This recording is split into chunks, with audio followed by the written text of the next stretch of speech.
আজকে রাতে সয়াবিনের তরকারি আর রুটি করলাম আলু দিয়ে।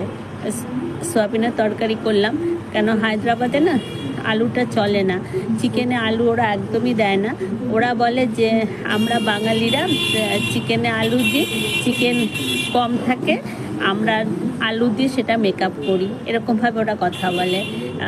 ওরা বলে যে চিকেনে আলু থাকবে কেন, শুধু চিকেন থাকবে, সেই জন্য ওরা শুধু চিকেনই খায়। আর মানিক তো খাওয়া হয় না একদম, আলু চিকেনেও আলু পছন্দ করে সেটা হয় না, বিরিয়ানিতে ওখানে আলু পাওয়া যায় না, আলুটা খেতেই পারে না।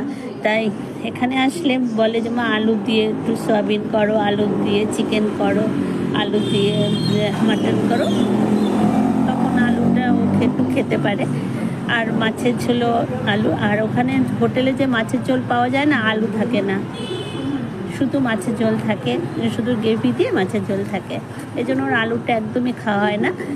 সেই জন্যই একটু সয়াবিন দিয়ে আলু, সয়াবিন আর আলু দিয়ে একটুখানি মাংসের মতো করে করেছি। এই তো চলে যাবে, আর কয়েকদিন পরেই চলে যাবে। একদম মন মেজাজ ভালো লাগছে না, আবার সেই ঠিকমতো খাবে না, খাওয়াটাও ঠিকমতো হয় না সে পরিশ্রমের তুলনায়। তাও এখন একটু খায়, জিমে যায় বলে।